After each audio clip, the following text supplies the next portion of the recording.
Hello everyone and welcome back to a brand new video, and today we return with round 5 of the WOR campaign. This weekend we return here to the Netherlands. Of course, if you missed out on the video that went live last week from Barcelona, would highly recommend going back and checking it out. So far, safe to say the opening 4 races of the season have been rather dramatic and rather interesting. So hopefully tonight we're going to be able to string together another good result. Of course, if you're new around here, please do make sure to leave a like, get yourself subscribed to the channel. We're closing in on 9,000 subscribers, and then of course, hopefully we can get obviously that, 5 figures, 10,000 subscribers. If you're not already, please do so.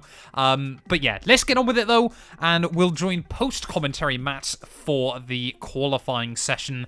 And of course, if you want to watch these races live, we'll be live again this Thursday night, 7 PM UK time. I don't know where we're racing though yet, so maybe post-commentary Matt can tell you that. Abu Dhabi, that is where we're racing next week. But hello everyone and welcome back in then to round 5 of the WOR campaign. Yesterday we return here to Zandvoort, of course, for the Dutch Grand Prix, obviously following on from the real-life Dutch Grand Prix last weekend, and immediately jumping in then with my final run here in Q3. I was feeling quite confident as we head into this weekend. A very, very high downforce circuit, takes a lot of bravery and a lot of commitment there, and was really hoping that we could try and kick on strong after a bit of a disappointing result last weekend, that of course in Barcelona. If you missed out on that video, would highly recommend going back and checking it out there. But yeah, currently though all the way up in P3 after my first run then in this qualifying session there, as we head back out for our final run though. I'd actually taken quite a gamble with the setup here. I'd actually ran pretty much maxed out downforce on the car, which meant through the middle sector we were absolutely flying there. We were just losing a little bit in Sector 1 and Sector 3 relative to some other cars there. We can see plenty, it's like a traffic paradise through this middle sector of the lap there. Currently about half a tenth down as we make our way in towards the stadium section there. Max there goes faster still on a 108.6 now as we get a really nice run through the stadium section there, just finding a little bit of time. One more proper corner to go, full commitment through there, 5th gear, full send as we make our way out of the final turn. You can see we actually do finally get up into the green then, so this is going to be a 1/10 improvement as we head up over the line there, a 109.058, which put me on the front row until immediately Sheepshagger behind me would go quicker there. I was very, very happy at the time with that one, and yeah, unfortunately a couple of tenths bested there. So the Aston Martin back-to-back pole positions then this season. Max has really got some good one-lap pace there, but has struggled in the races. Sheepshagger in P2, just a tenth back, and we line up joint best qualifying position of the year in P3 there. At Epix, Makaze, Jack Clays,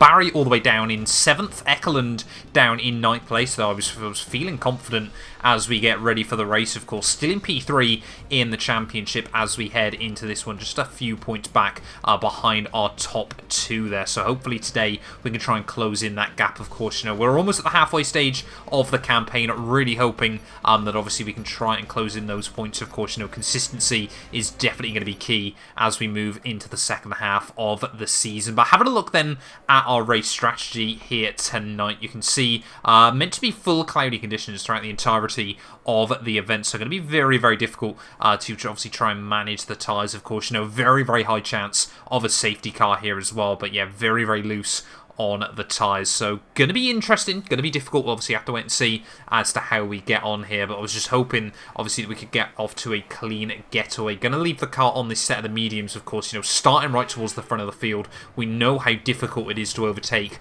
around this Zandvoort circuit, so wanted to try and get a good, clean, tidy start, and then of course focus on attacking the 2 in front of us. I very much as always set the car up for race pace, so I was hoping obviously we could try and kick off strong throughout the evening there, and maybe become the first double winner of the season. But 5 red lights then here on the grid for the Dutch Grand Prix, and it is going to be lights out and away we go then. Not my best launch actually, a little bit of wheel spin in second gear. That's going to allow Epix to have a look up the inside in the Ferrari car there. Unfortunately couldn't quite work out where Sheepshagger was going to go through turn 1, just as I accidentally brought up the MFD, but get around the outside of Epix through turn 2 there. Made sure I gave him some room on the entry, then in fact he didn't need there. Zeki already out of the race then. So an incident down at turn 1 there, and the Mercedes has already found himself in the barrier and out of the evening's action as we make our way up in towards the middle sector though on lap 1. This is going to be the first indicator of what the downforce levels were looking like as we round our way through. Of course, heavy fuel for everyone, so got to be very, very careful. Of course, so easy to upset the rear of the car. There is a little bit of lag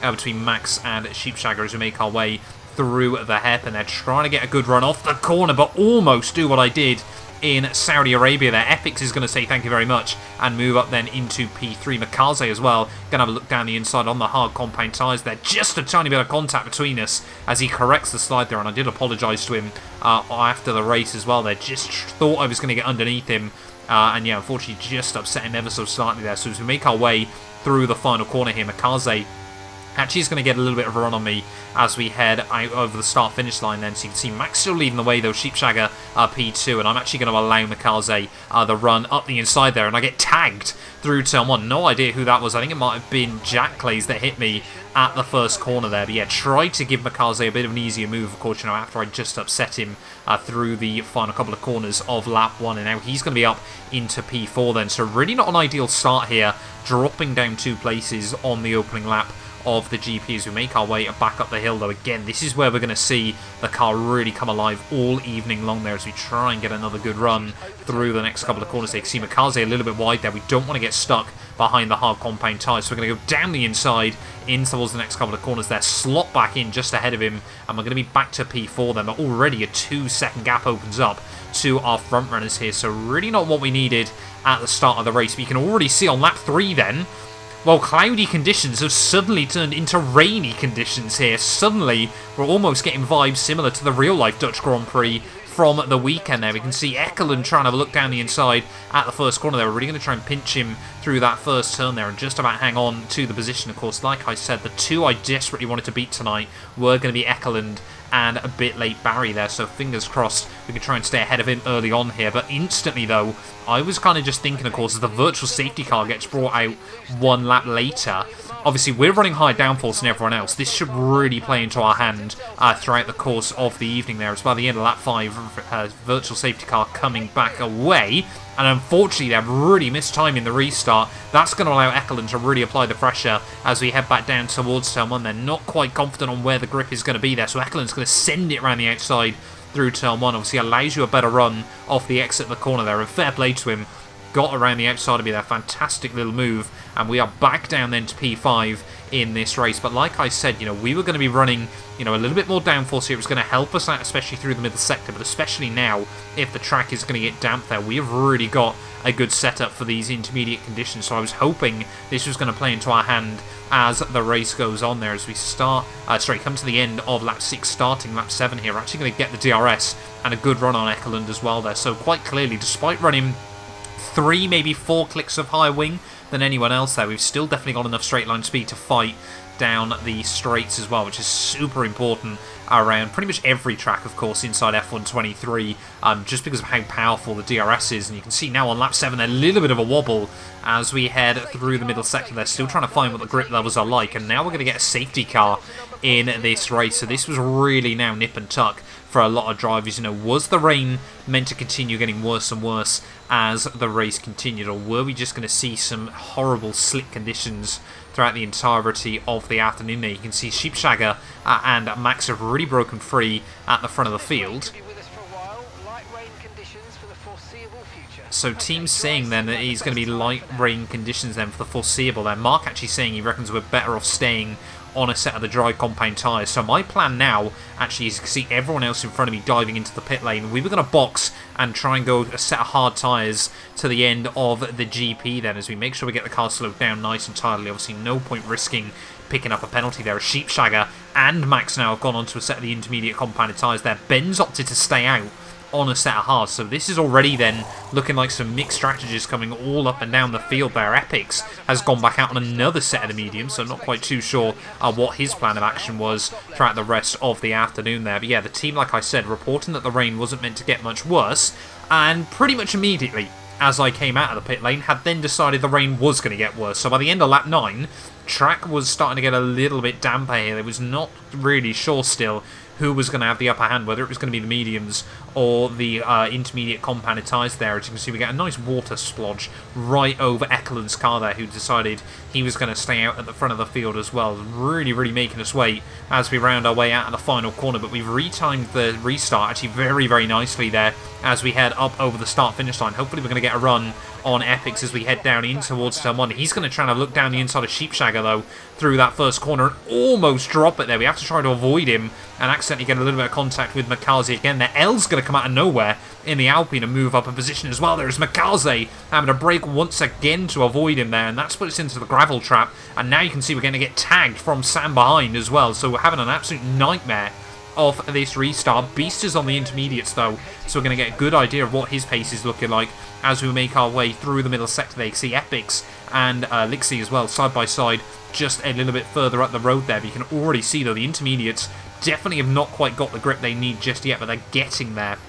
They are slowly but surely becoming more competitive. As we have a look down the inside of the Aston Martin, we're going to again try and switch to the inside through the next corner there. Plenty of understeer from the Mercedes in front of me, and as we come out of the corner, he's just going to come across my nose, and we're both going to be put into the barrier in this GP there. Really not too sure what to make of that one at the time there. Kind of felt like he's come across me slightly, and that's going to bring out yet another safety car in this race. You can see, watching it on the slow-mo there, you can see we've actually got a decent run on the Mercedes off the corner, and as we just try and straighten up the car on the exit, we're still turning ever so slightly to the left, but he's come across my nose a little bit more there. I mean, he did have space around the outside, so yeah, let me know down in the comments below your thoughts and feelings on that one. He definitely had a bit more space, of course. I know the track does arc over to the left-hand side, but I think as well that was, you know, just the nature of the F1 damage model as well. They really did screw us both. So end of lap 11, obviously we're going to need a new front wing and to box onto a set of the intermediate compounded tyres, because this rain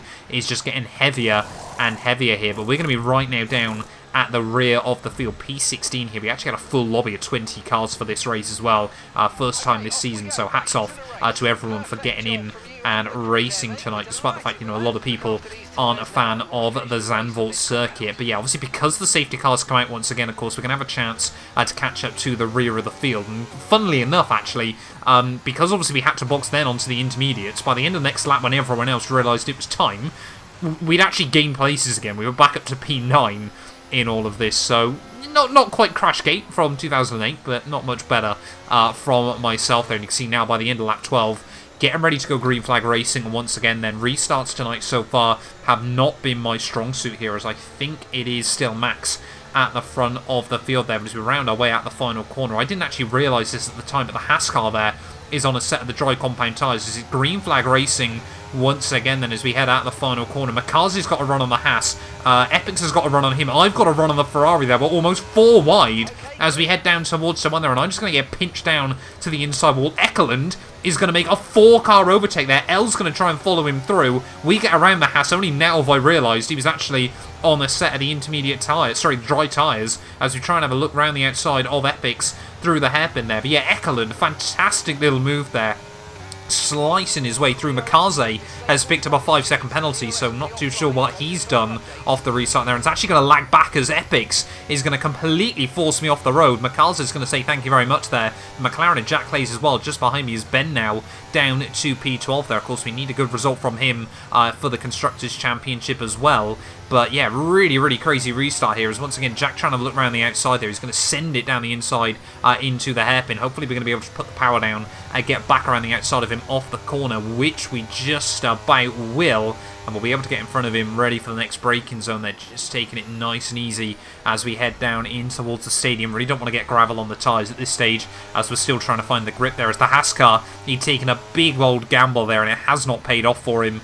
Just looping it round as well down in the stadium. But yeah, end of lap 13 though, we're barely at 1/3 distance, and already it feels like we've had plenty of Grand Prix worth of action. Sam up the road is going to get squeezed out by the Ferrari as well, so we're going to try to look down the inside, follow Makaze through and try to gain a place there. Sam actually tried to eye up a move back down the inside of the Red Bull through the next corner. We're going to say absolutely not there. Give him a little bit of an aggressive squeeze, but we just about make it by as well, as Jack Clays again is going to try and follow me around him. But yeah, we need to try and get back past Makaze as soon as possible here. I felt like we were a little bit quicker, but just constantly found myself in battles with him as Epix there, trying to look down the inside of Bit Late Barry through the stadium section once again, and he was really struggling in these intermediate conditions there, just did not quite have the pace. As Epic's down the inside, he'll go, gives him a little bit of a squeeze off the corner. We're actually going to get a run on Mikaze there. It gives me an even bigger squeeze, wheel-to-wheel contact, as he really did try and force me down towards the infield, and that could have been very, very scary for us, if we'd been able to,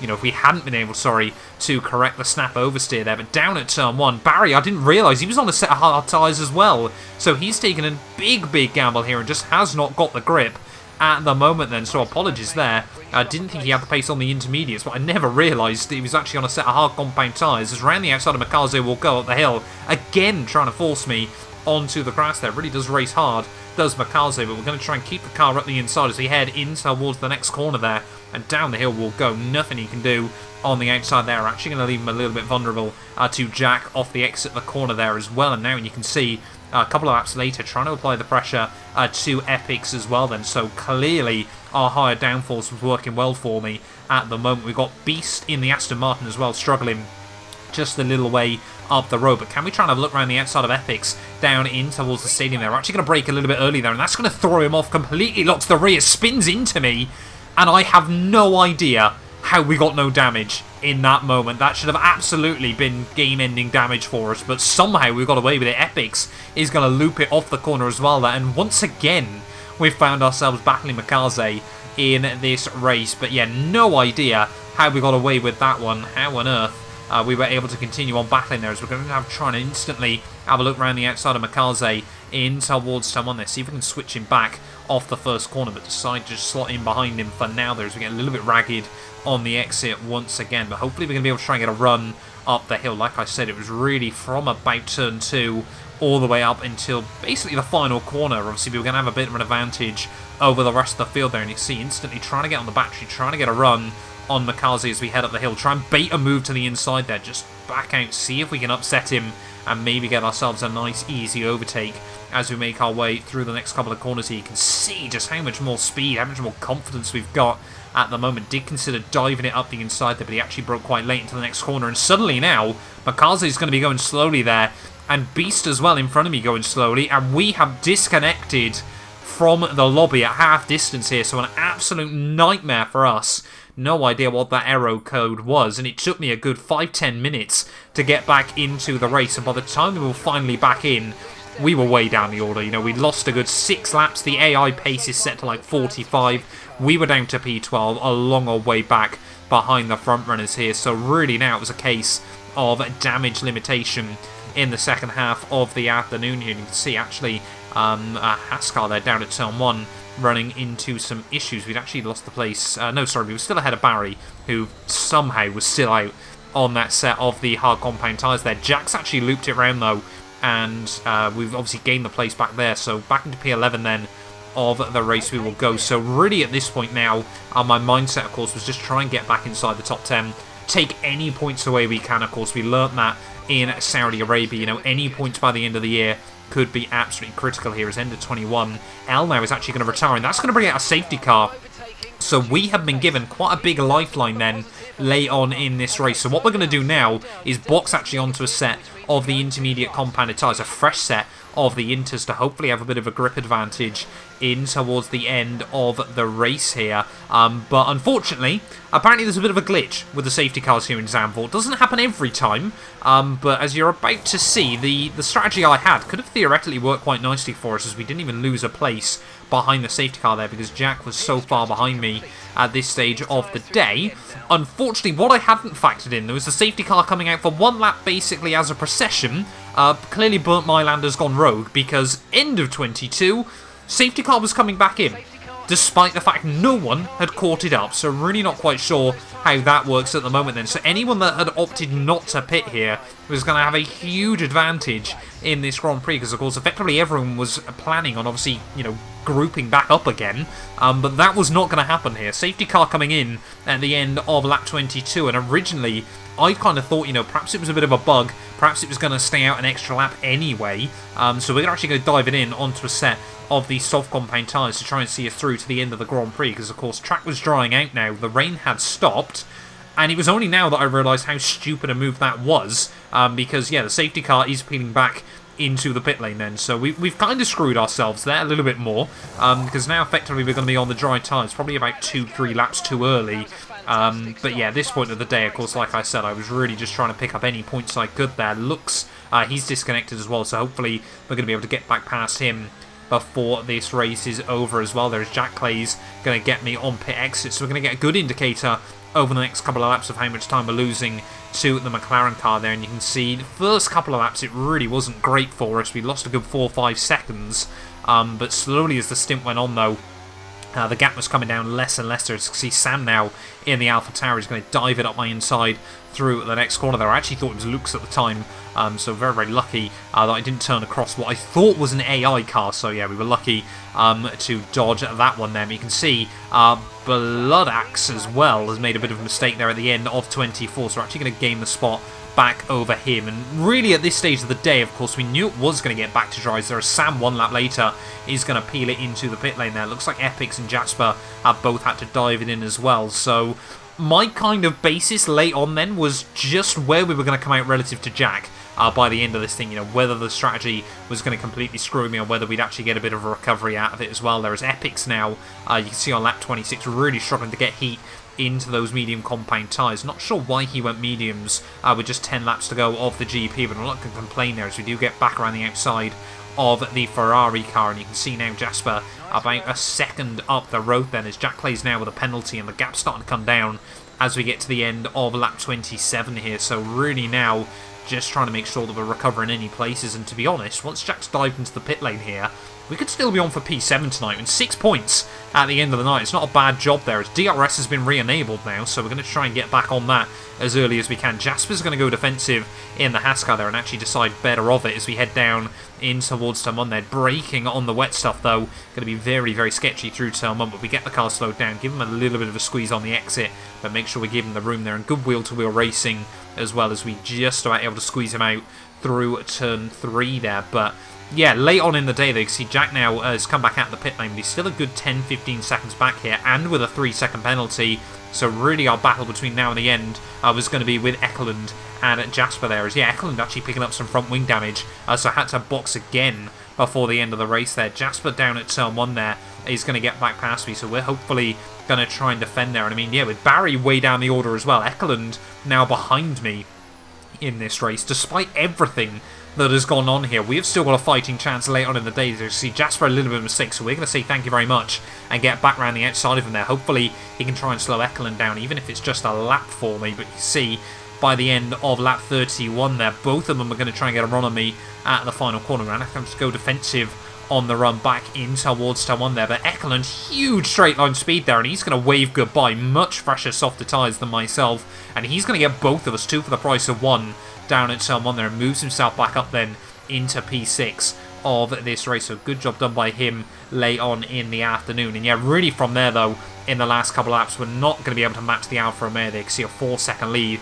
as we round the final corner to start the last lap. Jack had closed in quite aggressively here, so I think, you know, if we can defend the place on Jasper though, with everything that's gone on, P7, I don't think we can complain all too much about here. It's just been an absolutely bonkers race tonight, and you know, to walk away with any points, I think after everything that's happened, would be quite a miracle there. But it looks like Max though, after so much bad luck early on this season, though, he's had really good pace, but just has not been able to get it hooked up in a race there. Looks like today is going to be different for him. It looks like he's going to try and take his first win of the year there, making it 5 different winners in the opening 5 Grand Prix. But honestly, if my money was on anything, I reckon he's going to be the first one to go back-to-back this season. The Aston Martin back on top here tonight. Looks like Sheepshagger is going to come through for P2 there, so our top 2 on the grid finishing where they started. Ben, a fantastic recovery drive there from 10th on the grid to walk away with P3, and I think hindsight, you know, is a beautiful, beautiful thing there. Had we not boxed onto the softs as early as we did,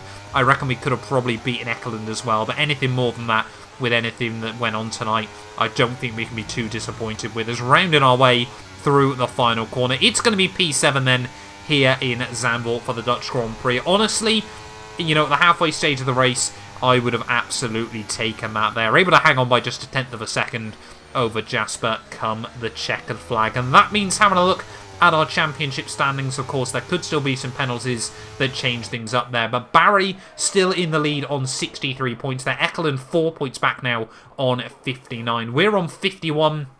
So 12 points behind the championship leader there, and actually my teammate Ben now up into P4. Sheepshagger on 42 points there, and Max as well now with 28 points on the board. You know, I reckon he could still be a dark horse into the second half of the season. Constructors-wise, 3 points. McLaren lead Williams even, I should say, at this stage there. 98 points for McLaren, 95 for Williams. So we are definitely still in both championship fights as well. But thank you all so much for watching this video. A bit of a marathon upload then here from Zandvoort. If you've enjoyed, please do make sure to leave a like, get yourself subscribed, and we will be back very, very soon then when Formula 1 returns to Abu Dhabi next weekend. After that, we've got a sprint race. Things are going to get exciting, and we are definitely still hoping to push for this title. A massive thank you to my Patreon supporters that you can see currently on your screens. If you want to join them from as little as £1 a month, it would be massively appreciated, and you help support my work. You also get access to weekly updates from myself with everything going on behind the scenes with the channel. But yeah, a massive thank you to the names you see on your screen, and we'll be back very soon with a brand new video.